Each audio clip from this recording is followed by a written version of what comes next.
Hey everyone, and welcome to this explainer. Look, let's just dive right in, because today we're staging a bit of a one-on-one intervention. If you're tuning into this, you're probably a highly focused, driven individual. A high achiever. You're super used to crushing goals, hitting major milestones, and literally winning at the game of life. Whether that means securing that coveted executive promotion or flawlessly orchestrating a massive family holiday. But there's a hidden, often unspoken cost that comes with that intense level of performance and reliability. Today, we're going to look really closely at how to reclaim your personal autonomy from the subtle yet incredibly overpowering external pressures that might be steering your ship without you even realizing it. We're going straight to the source material to unpack exactly how you can take that control back.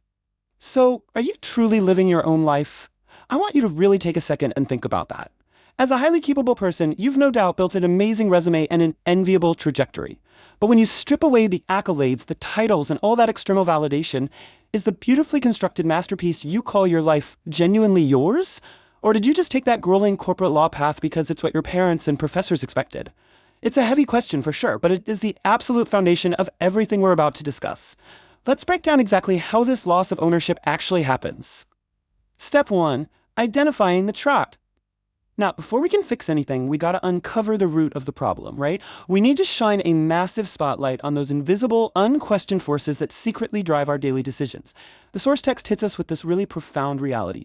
A lot of people spend their entire lives walking down a path paved by expectations they have literally never even thought to question. So where do these expectations actually come from? Well, the text points to three big ones. First up, family. Think about that deep-rooted pressure to, say, take over the family business instead of striking out on your own.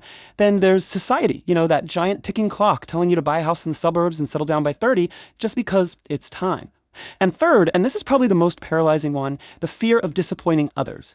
When you're a high achiever, you're just so incredibly good at meeting expectations that it practically becomes your default setting. And the source warns us that little by little, decision by decision, living to satisfy these three forces slowly makes your life feel like it belongs to everyone else but you. So how do we actually fix this? Well, here is a rock-solid three-part game plan straight from the source text. Step 1, you absolutely must actively question your current expectations. Are these your goals, or were they just handed to you? Step 2, you've got to brace yourself for the resistance of choosing differently, which is a wildly fascinating concept we're going to dig into in just a second. And Step 3, you must ultimately reclaim ownership of your own happiness. Think of this as your concise, totally actionable guide to breaking completely free from the expectation trap. Step 2, anticipating the friction. Look, it's one thing to say you want to take back control, right? But we really need to prepare you for what actually happens when you, the historically reliable go-to person, suddenly try to take the wheel back. The source text presents this fascinating, honestly kind of unsettling truth. The control over you is basically invisible as long as you're playing along. You'll only start to see the true extent of how controlled your choices actually are on the exact day you attempt to deviate from the norm. It's only when you decide to choose differently, like, finally telling your family you're spending Thanksgiving alone on a beach instead of cooking for 20 people, that you suddenly feel those invisible strings violently pulling you back. And what exactly happens when you announce that beach trip and pull against those strings? Boom, you hit the resistance. The source defines this as the moment when the people around you begin to show obvious displeasure or discomfort. If you've ever felt that sheer stomach-dropping panic when you finally say no to even a minor family expectation, I really want to validate that friction for you right now. As an achiever, you're practically hardwired to fix things when people are upset with you. But you've got to understand, this resistance, it's not a personal failure on your part. No way! It's simply a highly predictable reaction from the people around you when you suddenly break their established rules. This crucial point is perfectly captured right here in the text. When you face that resistance, they are uncomfortable. Not because you are wrong, but because you aren't playing the role they are used to. I'm going to pause and let that sink in for a second.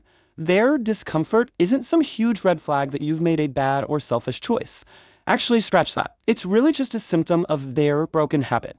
You have always played a very specific, super accommodating role in their lives. By stepping out of that box to claim your own life, you've disrupted their comfort zone, not your moral compass. Step 3, making the ultimate choice. Okay, it is time to confront the core reality of people-pleasing head-on. On one side, you have the ultimate high achiever illusion, successfully pleasing the entire world. But the source material fiercely warns us about the other side of this equation. A life meticulously built to satisfy everyone else, like gunning for that prestigious partner title while totally sacrificing your actual passions, is inevitably going to leave a deep, gaping inner emptiness.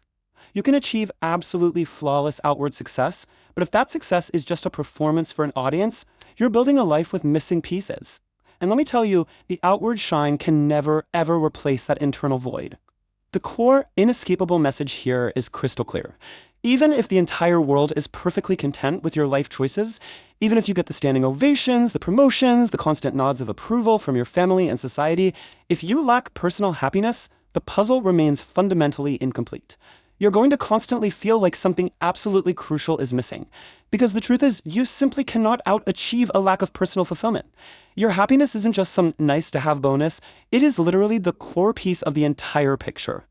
Which leaves us with one final, totally unavoidable question from the text. I want you to ask yourself right now, who exactly is living this life? Well, it's your time, it's your energy, it is your one chance. So go reclaim it.